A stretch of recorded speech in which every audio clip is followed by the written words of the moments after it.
They say the Cadillac pulled in front of them right there, and they stopped. And they jumped out with an AR-15, and they opened fire. And the car fled westbound. So westbound, you see what I'm saying? If you pay attention to it, westbound is right there that way. So it was no way they can go left. It was no way they can go right.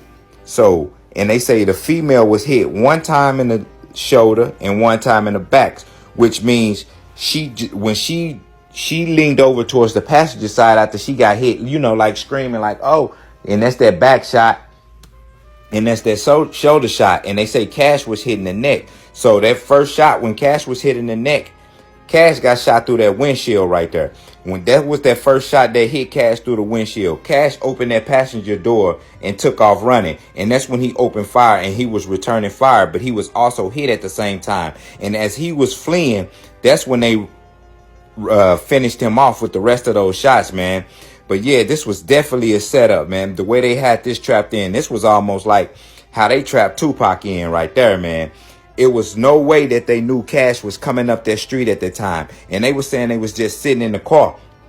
They wasn't just sitting in the car. They was driving down that block. And that car just so happened to cut them off at the intersection right there. So you know it was an orchestrated hit. Somebody knew they was coming down that street. And then the way those cars parked at the end right there, it was no way they can go left or right in that situation. And then they tried to say earlier today that the female was asleep. Nah, Cash went into a trap, man. Somebody said Cash up, man. And the way everybody's saying Cash move militant, and Cash move smart, it's no way Cash, you know what I'm saying? There's no way Cash did this on his own, man. Like I said, he was the passenger. Somebody else drove.